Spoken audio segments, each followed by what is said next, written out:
Благодарам, председателе, почитувани колеги, колку и да сме во салата. И на вчерашната седница на Комисијата за финансирање и буџет дискутиравме токму за ова предлог законско решение, односно за ова ново задолжување кое што се однесува на финансирањето за проектот за унапредување на основното образование по скратена постапка. За прв пат овој предлог закон е донесен во декември 2020 година, односно бил во оваа собраниска процедура. И тогаш,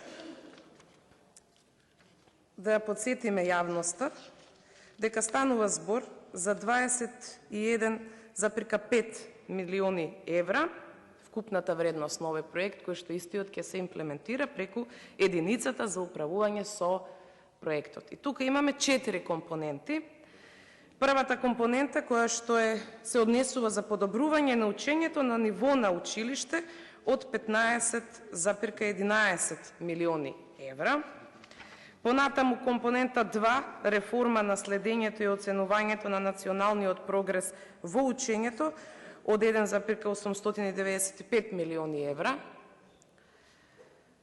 Понатаму имаме компонента 3, зајакнување на компетенциите на наставниот кадар, стручните соработници и директорите на училиштата, 2,9 милиони евра.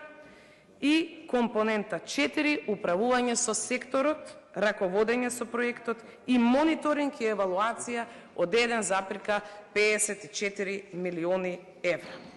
Која била целта на проектот, која што е иста, онаа која што се зборуваше во 2020 и 2021, подобрување на условите за учење во основното образование. Основното начело врз основа на кое се заснова овој предлог на закон е обезбедување на финансиски средства за да се овозможи реализација на проектот за унапредување на основното образование. И овие 21,5 милиони евра ќе се насочат по повеќе сегменти. Тогаш, како предлагач владата, со своји представници, тогашниот министер за финансии, тогашниот министер за образование и наука, тогашниот заменик министер за финансии. Во денешното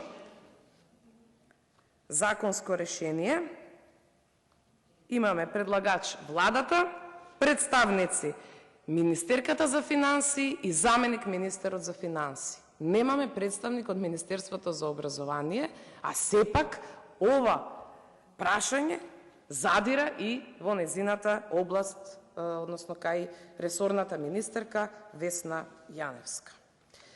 Она кое што и вчера го дискутиравме, дека новото задолжување изнесува фантастични 15 милиони евра.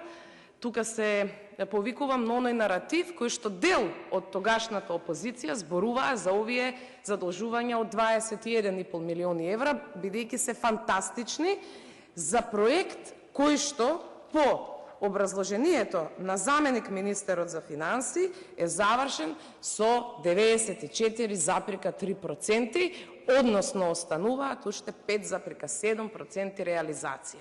Значи за 94,3% биле предвидени 21,5 милиони евра, а за овие останати проценти минорни, кои што се уште многу малку, односно 5,7%, ние имаме 15 милиони евра трошење.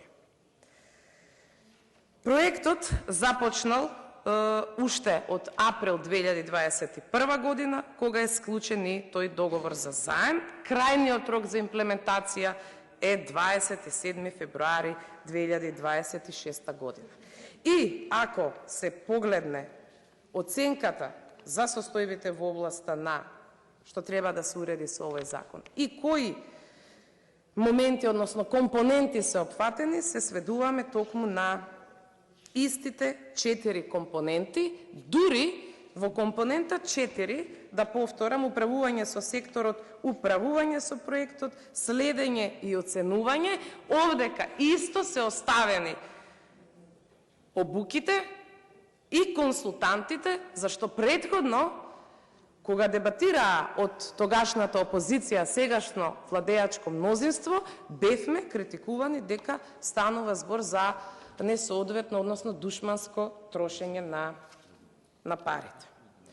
Законот претходно, донесен во декември 2020 година, гласан во април 2021, со тоа што и вчера споменав, ќе споменам и денеска, 61 пратеник